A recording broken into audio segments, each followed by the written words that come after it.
এখানে বিদ্যাসাগরের সাহিত্যকর্ম দেওয়া আছে, যে অনুদিত গ্রন্থ হিন্দি থেকে বাংলা। বেতাল পঞ্চবিংশতি, প্রকাশকাল 1847 খ্রিস্টাব্দ। এটি তার প্রথম প্রকাশিত বা মুদ্রিত গ্রন্থ। হিন্দি ভাষায় লালজি রচিত বৈতাল পঁচিশি গ্রন্থ অবলম্বনে গ্রন্থটি রচিত হয়। এর দশম সংস্করণে প্রথম বাংলা বিরাম চিহ্ন বা জ্যোতিচিহ্নের সার্থক প্রয়োগ করেন। আর 1847 সাল থেকে বাংলা ভাষায় জ্যোতিচিহ্ন বা বিরাম চিহ্নের প্রচলন ব্যবহার শুরু হয়। এই গ্রন্থটির প্রকাশের মাধ্যমে বাংলা সাহিত্যে নতুন যুগের সূচনা হয়। অবশ্য 1847 সালের পূর্বে বিদ্যাসাগর ভাগবতের কৃষ্ণ লীলা অবলম্বনে বাসুদেব চরিত্র লিখেছিলেন, কিন্তু দুঃখের বিষয় এটি মুদ্রিত হয়নি। অনুদিত গ্রন্থ হিন্দি থেকে বাংলায়, এটা হচ্ছে শকুন্তলা 1854 সালে রচিত হয়। এটি হচ্ছে কালিদাসের সংস্কৃত ভাষায় অনুদিত রচিত অভিজ্ঞান শকুন্তলম নাটকের বাংলা অনুবাদ। এই উপাখ্যানে মালিনী নদীর কথা উল্লেখ আছে। শকুন্তলার পিতার নাম ছিল মহর্ষি বিশ্বামিত্র। শকুন্তলা ছিলেন হিন্দু পুরাণে বর্ণিত দুষ্মন্তের স্ত্রী ও সম্রাট ভারতের মা। শকুন্তলা শব্দের অর্থ পক্ষী দ্বারা সুরক্ষিত। এ কি শরীরের রূপ নাকি রূপের শরীর, এটা রাজা দুষ্মন্তের উক্তি ছিল। তারপর আসে সীতার বনবাস। ভগবতীর উত্তর রামচরিত নাটকের প্রথম খণ্ড এবং সংস্কৃত ভাষায় বাল্মীকি রচিত রামনারায়ণ উত্তরকাণ্ড আখ্যান অবলম্বনে রচিত। মহাভারতের উপক্রমণিকা 1860 সাল। ব্যাসদেব মূল মহাভারতের উপক্রমণিকা অংশ অবলম্বনে। বামানাখ্যানম মধুসূদন তর্ক পঞ্চানন রচিত 117টি শ্লোকের অনুবাদ। অনুদিত গ্রন্থ যেমন ইংরেজি থেকে বাংলা। বাংলার ইতিহাস 1848। ম্যারসম্যান কর্তৃক হিস্ট্রি অব বেঙ্গল অবলম্বনে রচিত। জীবন চরিত্র 1849। চেম্বার্সের বায়োগ্রাফিস অবলম্বনে রচিত। নীতিবোধ 1851। রবার্ট ও উইলিয়াম চেম্বার্সের মরাল ক্লাস বুক অবলম্বনে রচিত। বোধোদয়, এটা 1851 সালে। এটি চেম্বার্সের রুডিমেন্টস অফ নলেজ অবলম্বনে রচিত। এটি পাঠ্য বই বা শিক্ষামূলক গ্রন্থ। কথামালা 1856। গ্রন্থটি ইসবের ফ্যাবলস গল্পের অনুসরণে রচিত। চরিতাবলী 1857। বিভিন্ন ইংরেজি গ্রন্থ ও পত্রপত্রিকা অবলম্বনে রচিত। ভ্রান্তিবিলাস 1869। এটি শেক্সপিয়ার এর কমেডি অফ এরর্স অবলম্বনে রচিত। তিনি শেক্সপিয়ার নাটকের বাংলা গদ্যরূপ দিয়েছিলেন।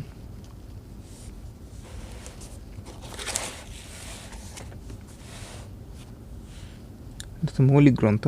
সংস্কৃত ভাষা ও সংস্কৃত সাহিত্য বিষয়ক প্রস্তাব 1853 সালে। বিধবা বিবাহ চলিত হওয়া উচিত কিনা এত বিষয়ক প্রস্তাব 1855। বহু বিবাহ রহিত হওয়া উচিত কিনা এত বিষয়ক বিচার 1871। এগুলো হচ্ছে তার মৌলিক গ্রন্থ। আর কিছু মৌলিক গ্রন্থ আছে, যেমন এখানে আছে অতি হইল এবং আবার অতি অল্প হইল 1873। এই দুটি গ্রন্থ বিধবা বিবাহ বিরোধী পণ্ডিতদের প্রতিবাদের উত্তরে কস্যচিৎ উপযুক্ত ভাইপোষ্য ছদ্মনামে রচিত। কস্যচিৎ উপযুক্ত ভাইপোষ্য ছদ্মনামে রচিত করেছিলেন, যে অতি অল্প হইল এবং আবার অতি অল্প হইল। গ্রন্থ দুটি ব্যঙ্গাত্মক বা রম্য রচনা। ব্রজবিলাস 1884। এটি একটি ব্যঙ্গ রচনা। গ্রন্থটি তিনি কস্যচিৎ উপযুক্ত ভাইপোষ্য ছদ্মনামে লিখেছিলেন। বিধবা বিবাহের বিরুদ্ধে ব্রজনাথ বিদ্যারত্নের রচনার প্রত্যুত্তরে লিখিত হয়। প্রভাতী সম্ভাষণ 1863। এটি বাংলা সাহিত্যের প্রথম মৌলিক গ্রন্থ ও প্রথম শোকগাথা। লেখক তার বন্ধুর বালিকা কন্যা প্রভাবতীর শোচনীয় শোক প্রকাশে গ্রন্থটি রচনা করেন। রত্ন পরীক্ষা, এটি কস্যচিৎ উপযুক্ত ভাইপো সহচরস্য ছদ্মনামে রচিত। কস্যচিৎ উপযুক্ত ভাইপো সহচরস্য। জীবন চরিত্র 1891। মরণোত্তর প্রকাশিত। নিষ্কৃতি লাভের পর 1888 সালে। ভূগোল খগোল বর্ণ নম মরণোত্তর প্রকাশিত।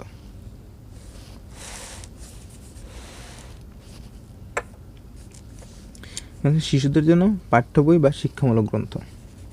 বর্ণ পরিচয় 1855। গ্রন্থটি বাংলা বর্ণ শিক্ষার প্রাইমারি বা প্রাথমিক পুস্তিকা বা ক্লাসিক মর্যাদা লাভ করেছে। ঋজুপাঠ প্রথম, দ্বিতীয় ও তৃতীয় ভাগ 1851 থেকে 52। সংস্কৃত ব্যাকরণের উপক্রমণিকা 1851। ব্যাকরণ কৌমুদী, এটি একটি ব্যাকরণ গ্রন্থ। প্রকাশকাল প্রথম ভাগ 1853 খ্রিস্টাব্দে, দ্বিতীয় ভাগ 1853 খ্রিস্টাব্দে, তৃতীয় ভাগ 1854 এবং চতুর্থ ভাগ একটু পরে 1862 খ্রিস্টাব্দে। শব্দমঞ্জুরি 1864। এটি তার অভিধানমূলক গ্রন্থ। এটি বিদ্যালয়ের পাঠ করানো হয়। বোধোদয় 1851। এটি চেম্বার্সের রচিত রুমিডিয়েন্ট অফ নলেজ অবলম্বনে রচিত। এটি শিশু শিক্ষামূলক গ্রন্থ। এটি বিদ্যালয়ে পাঠ করানো হয়। কথামালা 1856। এটি ইসপের ফ্যাবলস গল্পের অনুসরণে রচিত। আখ্যান মঞ্জুরি 1863 ইংরেজি থেকে অনুবাদ করা হয় এবং শ্লোক মঞ্জুরি 1890। আত্মজীবনীমূলক গ্রন্থ বিদ্যাসাগর চরিত বা আত্মচরিত 1891, এটি বাংলা গদ্যের প্রথম আত্মচরিত বা জীবনীমূলক গ্রন্থ। এখন এখান থেকে মানে চাকরি পরীক্ষা আসে এমসিকিউগুলো দেখি। রত্ন পরীক্ষা গ্রন্থের রচয়িতা কে? রত্ন পরীক্ষা গ্রন্থের রচয়িতা ঈশ্বরচন্দ্র বিদ্যাসাগর, এটা তার একটি মৌলিক গ্রন্থ। প্রথম সাহিত্যিক গদ্যের স্রষ্টাকে? ঈশ্বরচন্দ্র বিদ্যাসাগর। ঈশ্বরচন্দ্র বিদ্যাসাগর কোথায় জন্মগ্রহণ করেন? ঈশ্বরচন্দ্র বিদ্যাসাগর জন্মগ্রহণ করেন বীরসিংহ গ্রাম, মেদিনীপুর।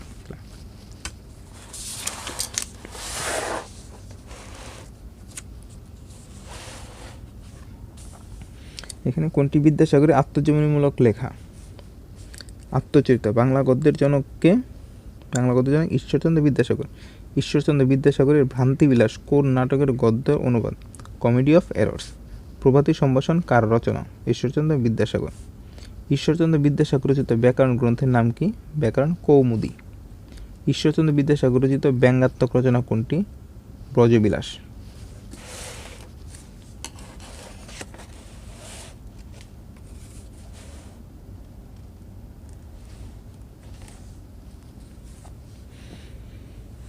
ঈশ্বরচন্দ্র বিদ্যাসাগর রচিত মৌলিক গ্রন্থ কোনটি?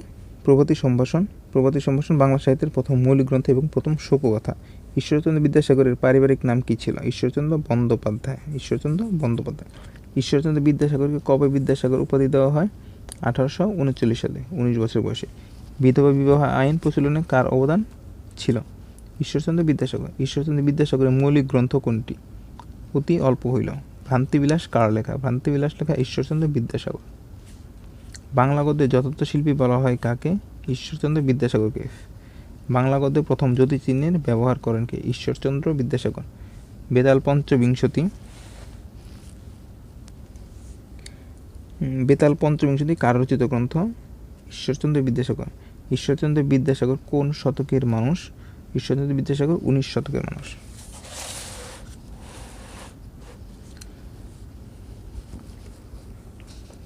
ঈশ্বরচন্দ্র বিদ্যাসাগরের লেখা নয় কোনটি? সবুজ মায়া।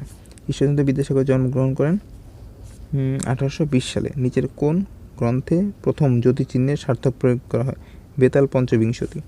বিধবা বিবাহ রহিতকরণ বিষয়ে কে কলম যুদ্ধ করেন? ঈশ্বরচন্দ্র বিদ্যাসাগর।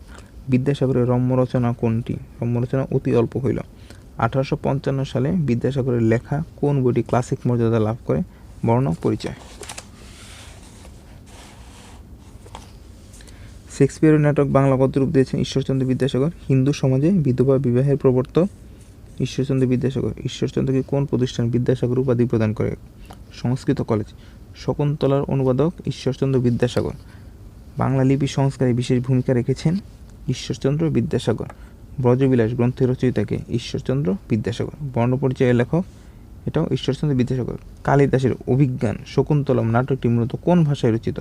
সংস্কৃত ভাষায়। একে শরীরের রূপ নাকি রূপের শরীর? রাজা দুষ্মন্ত কোন গদ্যাংশে এই উক্তি করেন? শকুন্তলা। শকুন্তলার পিতার নাম কি ছিল? মহর্ষি বিশ্বামিত্র।